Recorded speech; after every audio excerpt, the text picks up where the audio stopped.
Dzisiaj z Janem Dziekońskim postaram się porozmawiać o odwiecznym problemie, czy lepiej być najemcą, czy lepiej mieć mieszkanie. To jest część trzecia audycji. Zachęcam do wysłuchania części poprzednich, linki w opisie filmu. Co więcej, z tymi instytucjonalnymi wynajmującymi nie ma takich wątpliwości, jak to często ludzie mają, czy mnie ktoś nie wyrzuci z dnia na dzień, bo tam dziecko się dostało na studia i teraz przyjeżdża tam do Warszawy, więc proszę się spakować w tydzień.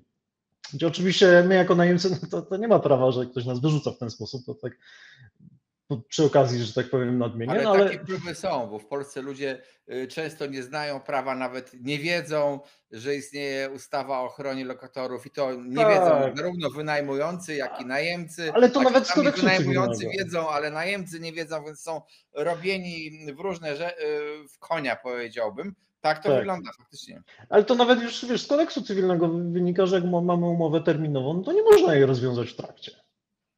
Po prostu. No tak, ale No dobra, nie wchodząc wchodźmy w w ten szczegóły. temat, bo to jest temat rzeka. W ogóle powiem Tak. Państwu, że mam ileś na kanale audycji o najmie i właśnie także o tym właśnie rozwiązywaniu, wypowiadaniu. No to jest po prostu temat mocno skomplikowany. Tutaj rozmawiamy tylko o opłacalności i to, co już wyprzedziłeś troszeczkę Dobra. o tych funduszach. Ale już kończąc o tych funduszach, no to fundusz też nie będzie się interesował tym, czy ja jestem Polakiem, Ukraińcem, Hindusem czy kimkolwiek, znaczy to funduszu nie interesuje. Funduszu nie interesuje, czy ja będę miał psa, czy kotka, czy cokolwiek innego. Funduszu nie interesuje, nie wiem, moja orientacja seksualna, nic go nie interesuje. Mam płacić, dokładnie tak jak pokazałeś, mam płacić. Co ciekawe, z I nie funduszem robić mogę się... awantur. I nie robić, właśnie, trzeba płacić i nie robić awantur i dopóki jedno i drugie jest ok, to możemy mieszkać ile chcemy. Co więcej, możemy się często dogadać na x lat najmu z rabatem. No to okej, no dobra, no to teraz wchodzimy w te finanse. Drugi powód. Powiedzmy, że mi wisi, czy to wynajmuję, czy posiadam. Liczę finanse. Teraz w dużym skrócie to pewnie można podzielić na dwie rzeczy, które moim zdaniem sprowadzają się to price to rent, które pokazywałeś. To, czy taniej jest posiadać, czy wynajmować, czyli ile czynszów muszę zapłacić, żeby kupić mieszkanie na przykład. Po dłuższych deliberacjach, po mojej nauce ekonomii, faktycznie jestem tym absolwentem SGH, dużo pracowałem w tak zwanym doradztwie biznesowym, analizując różne rzeczy, dużo pracuję w nieruchomościach. Moim zdaniem na koniec dnia to się sprowadza do stóp procentowych. To znaczy, jeżeli sobie popatrzymy ten wykres, gdybyś na nim nałożył, na przykład jak się zachowały stopy procentowe, to one w dużym uproszczeniu sprowadzają do tego, czy się nagle te mieszkania robią drogie, czy one są nagle tanie. To jest koszt kredytu. No bo jak kredyt jest tani, no to zwłaszcza jak się zmienia w ostatnim czasie, spada koszt kredytu, no nagle się okazuje, że ten kupno na kredyt staje się tańsze. Ta rata kredytu, którą ja zapłacę bankowi, no jest znacznie niższa niż ten najem, no to jakby zdroworozsądkowo, no dobra, no to rzucam ten najem, kupuję, a ten kredyt będę spłacał i nagle mamy tłum ludzi, który leci i zaczyna kupować mieszkania i opuszcza mieszkania na wynajem. No i to jest coś, co miało miejsce w dużej mierze od 2013-2015 roku, czyli po tym poprzednim cyklu, kiedy nasze stopy procentowe w Polsce spadły do poniżej 2 punktów procentowych. Nagle się okazało, że faktycznie taniej jest kupić niż wynajmować, płacić ratę. Więc oczywiście systematycznie ceny mieszkań zaczęły iść do góry. Potem w momencie, jak wjechała pandemia w 2020 roku, stopy procentowe zeszły do zera, czy to jest była dobra decyzja, czy też nie, no to te raty kredytu jeszcze bardziej nam spadły, mimo że czynsze też poleciały w dół, no bo rynek najmu w tamtych 2 latach miał ciężko. No i nagle jeszcze więcej osób wleciało na rynek kupna, więc jeszcze bardziej podbiło ceny.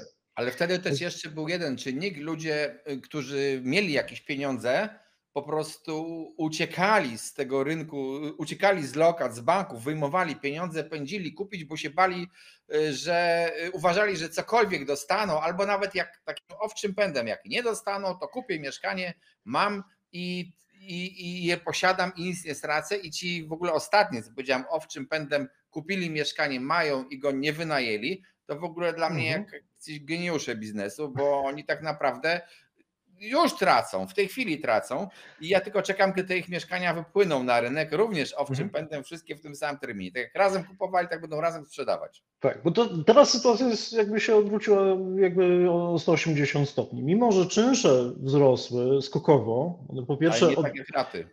no nie dokładnie, nie tak jak raty, no, czynsze najmu jeszcze do wybuchu wojny, one odrobiły całą tą stratę covidową. W momencie, jak już te różne obostrzenia poznikały, wjechały szczepionki i tak dalej, no to jakby czynsze najmu wróciły do trendu, to w międzyczasie, w momencie jak jeszcze wybuchła wojna, mieliśmy napływ ponad 1 miliona uchodźców do Polski, te czynsze jeszcze skoczyły o 10%, to i tak mimo tego wzrostu, wzrost stóp procentowych do prawie 7 punktów procentowych spowodował, że taka rata kredytu przyrosła jeszcze bardziej. Teraz efekt jest taki, że ponieważ, żeby to sobie uprościć tą całą wyliczankę, najprościej mówić o procentach. Wiem, że no, procentami się nie wyżywimy, nie zarabiamy w procentach, tylko w złotówkach, ale żeby to sobie porównać, można to w bardzo prosty sposób zrobić. Przeciętne mieszkanie na wynajem, mówię przeciętne, nie za ładne, nie za brzydkie, nie jakaś topowa lokalizacja, nie Obrzeża, nie jakieś turbo premium, nie Rudera. No takie zwykłe. Zwykłe 2-3 pokoje w Warszawie. Dzisiaj jak pójdziemy na jakiś portal i sobie znajdziemy takie mieszkanie, to za najem tego mieszkania zapłacimy od 4 do około 5% jego bieżącej wartości dzisiejszej. Czyli 4 do 5% ceny. Jeżeli mieszkanie na przykład kosztuje 1 000 000 złotych, powiedzmy miałoby kosztować, to oznacza, że rocznie wydamy na jego najem od 40 do 50 tysięcy złotych. Czyli to jest w przybliżeniu tam powiedzmy 3-4 tysiące złotych. To jest samo odstępne. Oczywiście do tego mamy opłaty za utrzymanie nieruchomości wspólnej, fundusze remontowe, ogrzewanie, prąd, gaz, woda, śmieci i tak dalej. Ale jeżeli jesteśmy właścicielem mieszkania, to też będziemy płacić te rzeczy, więc nie ma sensu ich porównywać. Patrzymy tylko odstępne, co dostaje właściciel versus kupujemy, mamy 1 000 000 złotych, kupujemy sobie za ten 1 000 000 złotych mieszkanie. 4 do 5% to jest nasz koszt. Tak samo gdybyśmy w sumie byli po drugiej stronie układanki, my jesteśmy właścicielem tego mieszkania, komuś wynajmujemy, to jest nasz dochód. No tak, to jest jakby, to jest ta sama, ktoś, jeszcze brutto trzeba zaznaczyć, ale na razie odłóżmy sobie to na bok. Dla nas jako najemcy my płacimy 4 do 5% tego mieszkania. No i teraz myślimy sobie o alternatywie. No dobra, jak ja kupię na kredyt to mieszkanie, no to ile ja zapłacę? Zapłacę dzisiaj 8% samych odsetek.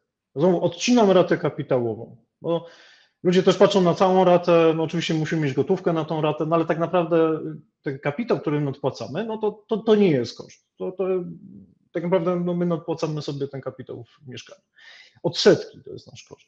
No i na dzień dobry, na początku, kiedy mamy niecały niespłacony kapitał, no to naszym kosztem dzisiaj oferty kredytowe są mniej więcej na 8%, bo to jest te 7% WIBOR-u niecałe plus marża. Dzisiaj na stałoprocentowym kredycie dostaniemy właśnie te około 8%. No to porównujemy, tu 4%, tu 8%. No to nie muszę kończyć studiów wyższych, nawet nie muszę szkoły średniej chyba skończyć, żeby zrozumieć, że 4% to jest 2 razy mniej niż 8%. Ale tak jest dzisiaj tu w Warszawie. Znaczy, jeszcze wchodząc ci w zdanie, to już, bo ktoś powie zaraz, dobrze, ty 8%, ale ktoś wkład własny i tam zacznie to przeliczać, ale fakt jest taki, że w czasach, kiedy była wojna głównie na Ukrainie, która spowodowała nagłe podbicie czynszów i jednocześnie też rosły stopy procentowe, no bo inflacja i tak dalej, to stało się tak, że takie zwykłe mieszkanie, o którym mówisz, takie zwykłe, czynsze wzrastały mniej więcej o 20-30% w stosunku do tego, co było wcześniej w różnych miejscowościach w Polsce, w zależności od jeszcze miejscowości. A raty wzrosły o 100%. To tak było. Rata człowiekowi, który miał kredyt, wzrosła nagle z powodu tych odsetek. Taka typowa rata typowego kredytu przy typowym wkładzie własnym, czy tam LTV 20, to ona wzrosła o 100%. Czyli tak naprawdę nagle się stało, że mimo, że mówimy, czynsze poszybowały w górę, ale raty jeszcze bardziej.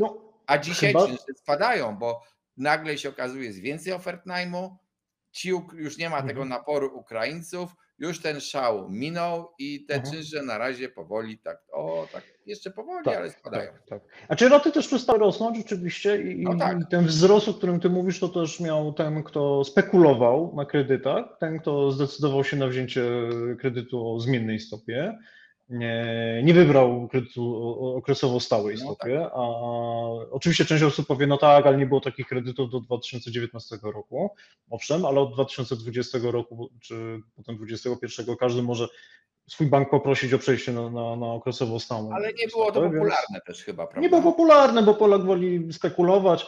Ja słyszałem w momencie, kiedy stopy procentowe były praktycznie na poziomie 0%, ludzie mówili, nie przejdę na stałe, no bo może jeszcze spadnie. I potem jak tłumaczyłem ludziom też na moim kanale, jak już były pierwsze podwyżki, że to nie jest koniec, tylko to jest dopiero początek, przejdźcie na stałe, nie, bo to na pewno zaraz spadnie, a tu jeszcze zostanę. Jakby przy 5% był WIBOR, to samo mówiłem, nie, bo pewnie zaraz spadnie. I teraz jakby perspektywa, ten pociąg, który mówi, że zaraz... Słuchaj, nadzieja umiera ostatnia zawsze, to tak jest. Ten pociąg pod tytułem, że stopy procentowe zaraz będą obniżone, to raczej też pewnie odjedzie, nawet jeżeli coś kontrolnego przed wyborami będzie, to jest tylko kontrolka, a nie trend, że wracamy do 0%, ale Polak spekuluje też na kredytach, mimo że giełdy się nie dotyka.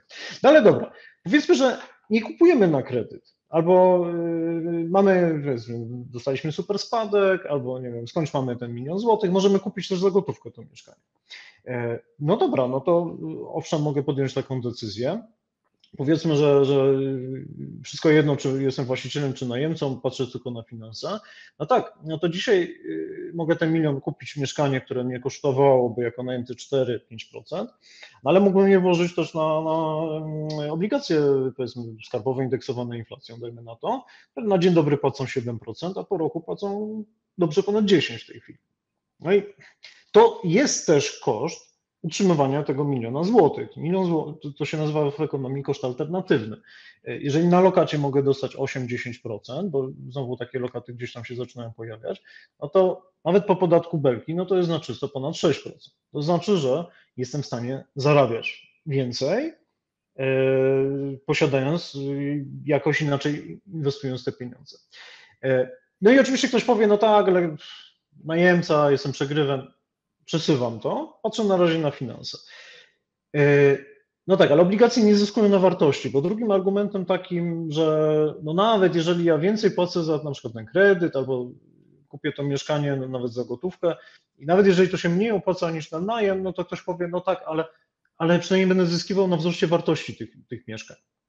No i o ile... Przepraszam bardzo, ale to jest po prostu żałosne, bo historia, rynki są cykliczne. Jeżeli ktoś mi mówi, słuchaj, jeżeli ktoś mi mówi na przykład, że ja widzę takie artykuły, kupuj mieszkania, bo już taniej nie będzie, albo odwrotnie, uwaga, bo teraz już drożej nie będzie, to ja mówię, człowieku, weź młotek i stuknij się tam, gdzie trzeba, nastaw sobie szare komórki, rynek jest cykliczny, rynek się zmienia. W ciągu 23 lat w Polsce w tym wieku, tylko 23 lata mamy, od 2000 do 2003-2004 ceny nieruchomości spadały. Spadały od 2008-2007 do 2012, ale żeby dojść od poziomu 2008 do tego samego poziomu nominalnie, podkreślam, to nastało się w 2018-2019 roku, a jak uwzględnimy inflację, to jesteśmy nadal poniżej cen 2008 roku. I to jest prawda o rynku nieruchomości, o takim uśrednionym oczywiście, bo zaraz ktoś powie, że on akurat kupił i zyskał. Owszem, kupiłeś w 2015, sprzedałeś w 2020, jesteś zwycięzcą. No, to prawda, że on jest cykliczny i faktycznie na przykład dzisiaj gdyby ktoś mi już użył tego szczególnego argumentu, no to już faktycznie to już jest gruby argument, no bo ceny, na przykład rynek wtórny wbrew nagłówkom gazetowym akurat jest w tej chwili spada, jeżeli chodzi o ceny transakcyjne. W Warszawie w tej chwili średnia cena transakcyjna jest niższa niż rok temu, więc w ogóle ten argument się jakby trochę odpada, ale on odpada w krótkim terminie z reguły, no bo ta cykliczność, faktycznie górki, dołki, ale powiedzmy, że te nieruchomości faktycznie z czasem, ta wartość, ona odzwierciedla troszeczkę na przykład wzrost wynagrodzeń. Inflacja, ale przede wszystkim nawet bym powiedział, że wynagrodzenia, bo Na koniec dnia za 50 lat, gdyby ktoś miał sobie postawić budynek, no to będzie musiał zatrudnić tam iluś tam pracowników z jakiegoś tam kraju, no i ci pracownicy już będą zarabiali w tamtejszych pieniądzach, które będą Ale szli w też nie miliardach chyba wiadomo, liczone. słuchaj, jest jeszcze prognoza demograficzna i też migracje, które odchodzimy w boczny temat, obawiam się, i zrobimy Tak, sobie drugą audycję na ten temat, tak, bo ale chodzi o to, że ja rozumiem ten argument, że niektórzy się nim posługują. Okej, w tym sensie, że ktoś twierdzi, no dobra, to ja mogę wynajmować, to jest tańsze, ale jednak kupię, bo dzięki temu kupię, ja lokuję kapitał i on tam coś się będzie z nim tam sobie działo. Ja mówię, okej, nie wiem, to jest jakaś tam strategia, czy ale jak tam już zejdziesz z tego inwestycyjna. świata, to kto ten kapitał dostanie? Ty No, czy nasi twoi? spadkobiercy, czy coś tam, ale wiesz co, widzisz, i moja strategia, na przykład tą, którą ja realizuję, no słuchaj, no można mieć jakby mieć ciastko i zjeść ciastko w tej sytuacji tak naprawdę, bo Dokładnie. jeżeli chcę mieć ulokowany kapitał na rynku nieruchomości, okej, nie ma problemu, kupuję mieszkania na wynajem, wynajmuję je komuś, mam pieniądze i z tych pieniędzy płacę komuś innemu za najem. Jaki tutaj jest problem? Co dzięki temu zyskuję? Z jednej strony mam elastyczność, bo mogę dzisiaj wynajmować sobie w Warszawie, jutro w Gdańsku, a pojutrze w Andaluzji. Nie ma problemu, mam elastyczność. Z drugiej strony mam aktywa, które pracują, generują cashflow i płacą za ten najem. Dzięki temu nie muszę pracować na przykład na kredyt, dajmy na to. Oczywiście muszę mieć kapitał, żeby kupić znowu te mieszkania. Czy zarabiam na tym? A no zarabiam, bo akurat na rynku nieruchomości, na rynku najmu jest taka specyficzna zależność, że im nieruchomość jest na przykład mniejsza, w mniej fajnym miejscu, bardziej ryzykownym i tak dalej, czyli na przykład nie ładne dwupokojowe mieszkanie w centrum Warszawy, tylko brzydka kawalerka na obrzeżach Sosnowca, no to ta kawalerka na obrzeżach Sosnowca nie zarabia 4-5%, ona zarabia 8, 10 albo i 12%. Dzięki czemu mój kapitał pracuje 2 albo 3 razy lepiej. W efekcie mogę na przykład zamiast ładować 1 000 000 złotych w mieszkanie w Warszawie, które mógłbym wynająć za 4000 złotych, ja mogę ten 1 000 000 zainwestować na przykład w 5 bardzo fajnych mieszkań, powiedzmy w kilku różnych miastach Polski, mniejszych, lepszych lub gorszych, w kawalerki, które mi będą generowały na przykład 7 albo 8 tysięcy złotych. I tutaj Efekt też jest, znowu uwaga mała, bo to nawet nie musisz porównywać rynku warszawskiego i Sosnowca. Wystarczy w jednej dzielnicy w Warszawie, takiej powiedzmy na Praga Południe czy gdzieś, i zobaczyć sobie budynek deweloperski i obok stojący budynek, ten stary jeszcze z czasów minionego ustroju. Tu mieszkanie i tu mieszkanie. I słuchaj, paradoks jest taki, najemca w jednym i w drugim budynku zapłaci ci w zasadzie powiedzmy prawie tyle samo, ta różnica jest minimalna, tylko że jedno mieszkanie kupujesz za 100 jednostek, a to drugie za 60 albo 70 tak jest, tak jednostek. jest. To Tak pytanie jest. jest, czy było lepiej kupić to mieszkanie pod inwestycję w starym budownictwie, czy w nowym? Wielu, Janusz, pędzi do kupna nowego mieszkania. Tak. Kiedyś jeszcze podatki cię dodatkowo zachęcały. No. zwróćmy uwagę, ten koszt wejścia w inwestycje i ten przychód na wyjściu. To tak naprawdę te stare mieszkanie, bo słuchajcie, z samochodami jest tak samo jak z mieszkaniem. Jak Dokładnie. są stare, to tracą. Mieszkania to nie jest wino. Oczywiście może się okolica zmieniać, no coś tam, ale powiedzmy tak standardowo. Starszy budynek kosztuje taniej i te budynki stare, one już swoją wartość straciły. Kiedyś tę początkową stratę miały, już się nie piękność. polepszą, ale się nie pogorszą. Tak A jest. te deweloperskie sprzed powiedzmy dzisiaj, za 10 lat będą też starociem. Po prostu. Oczywiście. Jest trochę oczywiście niuansów tam powiedzmy takich ekstremalnych na zasadzie, wiesz, efektywność energetyczna, że już takie najgorsze, najstarsze w najgorszym stanie faktycznie może już nie bardzo, ale co do zasady totalnie się z tobą zgadzam. Ja chciałem uprościć troszeczkę. Tak, dokładnie, no bo mówiliśmy Warszawa, zwykłe mieszkanie tam 4-5%, no to kawalerka to już będzie 6-7. Albo mieszkanie na pokoje, które studentom wynajmujemy. Więc faktycznie to nawet w ramach jednego miasta rozegrać. Ja też użyłem takiego przykładu ekstremalnego, ale ja akurat mam mieszkania swoje na wynajem na Śląsku i Zagłębiu. I w drugą stronę jeszcze lepszy jest efekt. Im bardziej jest premium dana lokalizacja, mieszkanie jest bardziej premium. Słuchajcie, ceny takich nieruchomości, one jeszcze bardziej rosną niż czynsze. powiedzmy na takiej tym żaglu na Złotej, czy w Kosmopolitanie, czy w Capital Parku, w dowolnych lokalizacjach najbardziej premiowych w Warszawie, koszt najmu wynosi 2 do 3%. Bo tak szalone są te ceny, jakby tych nieruchomości premium, no bo one już są podbite kompletnie czymś. I to jest i zwrot zajmu, ale też koszt najmu. I teraz, jeżeli porozmawiacie z ludźmi, którzy tak naprawdę są biznesmenami, naprawdę umieją się obchodzić z pieniędzmi, oni rozumieją to i oni swoje pieniądze nie inwestują w nieruchomości premium, a przynajmniej nie większość pieniędzy, tylko mniejszość, bo kiedyś to badałem, to jest 20-30%. Większość swoich środków inwestują w biznes albo powiedzmy w rynki giełdowe, w rzeczy, które mają wysoką stopę zwrotu. I oni korzystają po prostu na tym, bo to jest najbardziej racjonalne jakby zarządzanie finansami. Oczywiście, dla niektórych jest łatwiej po prostu kupię mieszkanie na kredyt, dzięki temu wiesz, ludzie też hakują taki problem też w głowie, że się pieniądze rozpływają, a jak mam tą ratę kredytu, no to przynajmniej wiem, na co mam wydać, więc to też jest jakieś tam rozwiązanie. I ja też kupuję ten argument. Natomiast gdyby ktoś podszedł do tego tak stricte finansowo, a to bardziej się opłaca, zwłaszcza w tym okresie długoterminowym, właśnie kupić te mieszkanie na wynajem albo zainwestować w taki powiedzmy sobie portfel spółek giełdowych dobrać, które mają perspektywę wzrostu, zarówno skali biznesu, jak i jego rentowności, gdzie jest sensowny zarząd. On nie musi przecież też być w Polsce. I to też nie jest nie wiadomo jaki powiedzmy tam rocket science, żeby dobrać sobie te spółki, bo można też zainwestować po prostu w ETF. No, rozwiązanie, które zdejmuje trochę nam z głowy jakby takie deliberacje, czy ja dobrze wybiorę, dobry moment. Nie, no to jest też na zasadzie, nie wiem kiedy jest, po prostu odkładam te pieniądze. One lepiej pracują niż okazuje się nieruchomości, a dają nam elastyczność. I wydaje mi się, że no, po prostu to jest najlepsze podejście. Natomiast dyskutowaliśmy, co się bardziej opłaca.